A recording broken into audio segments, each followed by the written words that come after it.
ఆంధ్ర రాష్ట్రంలో అధికారం మారిన తర్వాత, కొత్త ప్రభుత్వం ఏర్పడిన తర్వాత ఆల్మోస్ట్ 1 మంత్‌గా వస్తుంది.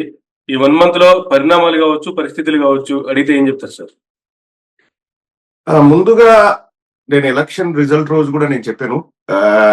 ఎన్నికల ఫలితాలని, ప్రజా తీర్పుని ఎవరైనా గౌరవించాల్సిందే. ఆ ప్రజా తీర్పు అన్నది ప్రజల అభిష్టం మేరకు జరిగింటే స్వాగతిస్తాం. కానీ అవకతవకలు లేకపోతే ట్యాంపరింగ్ అది ఇదని మనం చాలా వింటున్నాం. అలాంటివి జరిగింటే మాత్రం అది ప్రజాస్వామ్యానికి గొడ్డలి పెట్టు. అటువంటివి ప్రజాస్వామ్యంలో జరగకూడదు.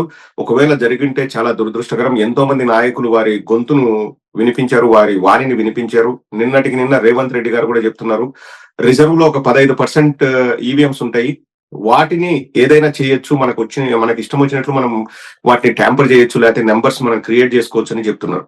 సో ఆ డీటెయిల్స్ ఎలా చేస్తారని మనకు తెలియదు. ఎప్పుడు తెలుస్తుందంటే, ఎవడైతే ఈ స్కామ్ ఒకవేళ జరిగింటే ఆ స్కామ్ లో ఇన్వాల్వ్ అయిన వాళ్ళు ఆర్థిక లావాదేవీలు లేకుండా అది జరిగిండదు. సో ఆ ఆర్థిక లావాదేవీలు ఏదైనా గొడవ వచ్చి వాళ్ళు కొట్టుకొని విషయాన్ని బయట పెడితే తప్పితే తెలిసే ఆస్కారం లేదు. ఎందుకంటే ఏ ప్రభుత్వ సంస్థ కూడా అది జరగలేదు అంటుంది కాబట్టి వాళ్ళు ఇంకా విచారణ చేయరు.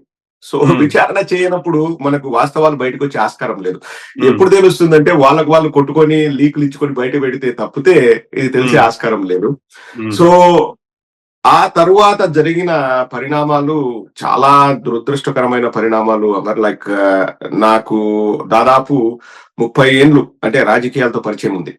మా గ్రామంలో మా ఫాదర్ వాళ్ళు రాజకీయాల్లో ఉన్నారు. మా తాత 15 ఏళ్ళు గ్రామ సర్పంచ్ గా పనిచేశారు. మా నేటివ్ కడప. ఇంకా మేము చిన్నప్పుడు అంటే అప్పట్లో ఫ్యాక్షన్స్ అనేది చాలా ఎక్కువ ఉండేది. మన ఊర్లలో మన కలం అంటారు, పొలం దగ్గర కలాల్లో వాములు ఉంటాయి, వాముల కింద అక్కడంతా బాంబులు పెట్టి ఇవన్నీ కూడా మేము చూసాం. బాంబుల సంస్కృతి మా జమరంలో ఎక్కువ ఉంది. బాంబులు శివారెడ్డి అనేవారు, మేము శివారెడ్డి వర్గంలో ఉన్నాం. సో అప్పటి నుంచి నాకు రాజకీయాల పైన అవగాహన ఉంది. అప్పుడంతా ఫ్యాక్షన్ ఇది జరిగిన అంటే గెలిచిన తర్వాత ఈ దాడులు ఉండేవి కాదు.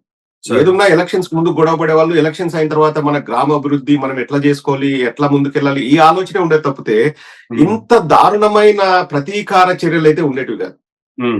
తెలుగుదేశం వాళ్ళకి అంటే ఇప్పుడు నాయకుడు ఏదైనా చెయ్యొద్దు అని చెప్తే కార్యకర్తలు ఫాలో అవుతారు, నాయకుడు చెయ్యండి అంటే అదే కార్యకర్తలు ఫాలో అవుతారు. జగన్మోహన్ రెడ్డి గారు 2019 తర్వాత ఎక్కడా పిలుపునివ్వలేదు వాళ్ళని కొట్టండి అని గాని, లేకపోతే రామారావు గారి విగ్రహాల్ని ధ్వంసం చేయండి అని గాని, ఆస్తుల నష్టం చేయండి అని గాని జగన్మోహన్ రెడ్డి గారు ఏ రోజు కూడా పిలుపునివ్వలేదు. అందుకే 2019 తర్వాత ఇటువంటి సంఘటన మనం ఎక్కడా చూడలేదు.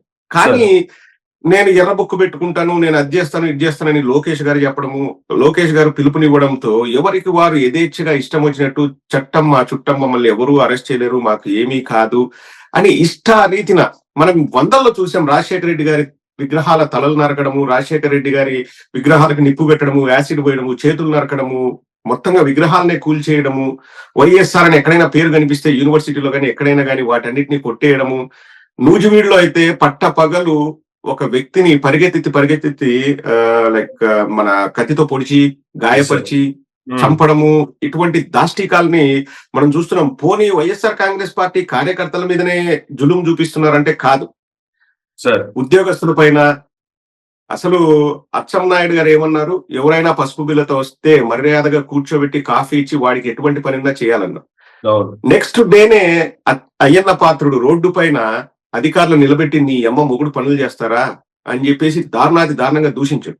రికార్డింగ్ అవుతుందని తెలిసి కూడా. మొన్నటికి మొన్న ఒక మంత్రి గారి భార్య, ఏం పెళ్లికి వచ్చినావా లేకపోతే పోలీసు ఉద్యోగం చేయడానికి వచ్చినావా, యూనిఫామ్ లేదు నీకు, ఎవరు డబ్బులు ఇచ్చేది, వైఎస్ఆర్ కాంగ్రెస్ పార్టీ వల్ల ప్రభుత్వం డబ్బులు ఇచ్చేది అని నిలదీసి కడిగేసింది రోడ్డు పైన. అండ్ కాదు, అన్నిటికంటే దారుణంగా టీచర్ల పైన మనం చూస్తున్నాం. టీచర్ అని అమ్మనా బూతులు తిడుతూ గ్రామ పెద్దలు, ఎస్ మేము చెప్పినట్టు మీరు వినాల్సిందే, ఇక్కడ బియ్యం పెట్టుకుంటాం స్కూల్లో అంటే, స్కూల్లో బియ్యం ఎట్లా సార్ అంటే, లేదు మేము పెడతాం, నీకు ఒళ్ళు బలిసింది, మాకు 164 వచ్చాయి, మేము చెప్పినట్టు మీరు వినాల్సింది. అందరినీ అండి, ఒక్కరిని కాదు, ఉద్యోగస్తుల్ని, వ్యాపారస్తుల్ని. ఇసుక దోపిడీ జరుగుతుంది. ఇసుక దోపిడీ అనేది దారుణంగా జరుగుతుంది.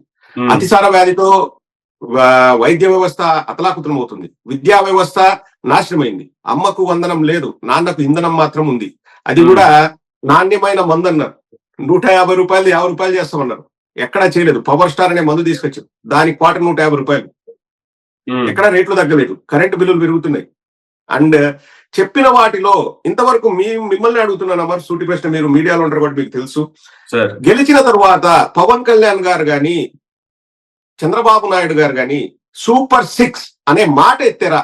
పథకాల అమలు వేరే విషయం, సూపర్ 6 అన్న మాట అన్నారా? అంటే నేను అసలు మీడియాలో ఉండను, నేను రాజకీయాల్లో ఉండను, వెళ్ళిపోతా. నెల రోజులు దాటింది, సార్ దాని ఎక్కడ మాట్లాడట్లేదు సార్. వాళ్ళు చేసేదంతా కూడా ప్రజలను భయభ్రాంతులకు గురి చేద్దాం. మరి ముఖ్యంగా వైఎస్ఆర్ కాంగ్రెస్ పార్టీ వాళ్ళని, అధికారుల్ని మా గుప్పెట్లో పెట్టుకుందాం, మనం ఇష్టం వచ్చినట్టు చేద్దాం. నిన్న కూడా ఏదో మీటింగ్ జరిగితే కడపలో మాధవి గారు ఎమ్మెల్యే, ఆవిడ రెడ్డప్ప గారు మాధవి గారు, ఎవరో కౌన్సిలర్ ఎవరో మాట్లాడుతుంటే లిసన్ టు మీ, నేను చెప్తే నువ్వు వినాలి, నువ్వు చెప్తే వినడానికి నేను రాలేదు ఇక్కడ. Whoever it is, there is procedure అండి, ఒక రెస్పెక్ట్ ఇవ్వాలి. చైర్లో కూర్చున్నప్పుడు నువ్వు నీ ఇంట్లో సోఫాలో కూర్చొని నువ్వేమి పిన్ని లేకపోతే మొగల్ రేకులు సీరియల్ చూసుకుంటా నువ్వు వాళ్ళని తిట్టట్లేదు.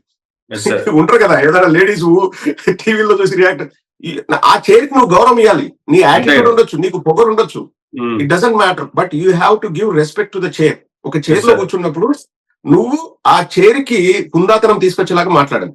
నా ఇష్టం వచ్చినట్టు నా ఇంట్లో కూర్చొని నా భర్తను తిట్టినట్టు, మా అత్తను తిట్టినట్టు, లేకపోతే ఇంకొకరిని తిట్టినట్టు నేను తిడతా అంటే రాజకీయాలే మీ ఇంటి ఇదేంటి ఆస్థానం ఏం కాదు ఇది. సో ఇదంతా వాళ్ళ పొగరును తెలియజేస్తుంది. అండ్ ఇక్కడ బాధాకరమైన విషయం ఏంటంటే, నేను ఎప్పుడు ఒకటే నమ్ముతాను అమ్మ, లైక్ ఇప్పుడు మనం కసబ్ అనే వ్యక్తిని చూసాం నవంబర్ లో ముంబైలో జరిగిన దాడులు. ఆ దాడుల్లో అతను వచ్చాడు, చాలా మంది వచ్చారు, చనిపోయారు, వాడు ఒక్కడు దొరికాడు. వాడిని ఒక 3 ఏళ్ళు 4 ఏళ్ళు జైల్లో పెట్టి తర్వాత ఉరి తీశారు. తప్పు కసబ్ దిగా. కసబ్ ట్రైనింగ్ ఇచ్చే వాళ్ళంతా 50-60 ఏళ్ళోళ్ళు అక్కడ పాకిస్తాన్ లో కూర్చొని వాళ్ళు ఎప్పుడు గన్ను పట్టుకొని రారు. రోడ్ల మీదకి పంపించేది ఇటువంటి అమాయకుల్ని, పిల్లగాలను పంపించి మీరు పోయి చంపండిరా, మీకు దేవుడు మీకు అది ఇస్తాడు ఇది ఇస్తాడు అని చెప్పేసి మాయమాటలు చెప్పి ఈ అభం శుభం తెలియని పిల్లగాళ్ళని ఉసిగొల్పి ప్రేరేపించి వాళ్ళ చేత ఇటువంటి పనులు చేయిస్తాం. నాకు తెలిసి కసబ్ దొరికాడు కాబట్టి వాడెంత 20 ఏళ్ళు ఉండింటాయి కసబ్ కప్పుడు దొరికినప్పుడు. మిగతా వచ్చిన వాళ్ళంతా కూడా 20-25 25 లోపల ఉంటారు. ఇప్పుడు ఇక్కడ గొడవలు జరిగేటన్ని కూడా మీరు చూస్తే అంత యంగ్స్టర్స్ వీళ్ళే. వీళ్ళ చేత చేయించేది ఎవరు? వాళ్ళు అక్కడ కూర్చొని తండ్రి కొడుకులు ఇద్దరు చేయిస్తున్నారు. సో వాళ్ళు చేయొద్దు అంటే వీళ్ళు చేయరు. తప్పు వీళ్ళది కాదు, అక్కడ కట్టడి చేసే సిస్టమ్ లేకపోవడం వల్ల ఇవన్నీ జరుగుతున్నాయి. సునకానందం పొందుతూ వాళ్ళు ఎంత దారుణాలకు చూస్తున్నారో ఈ నెల రోజుల్లో జరిగిండేది ఇదే. క్లుప్తంగా మళ్ళీ చాలా జరిగాయి, నేను క్లుప్తంగా చెప్తున్నా.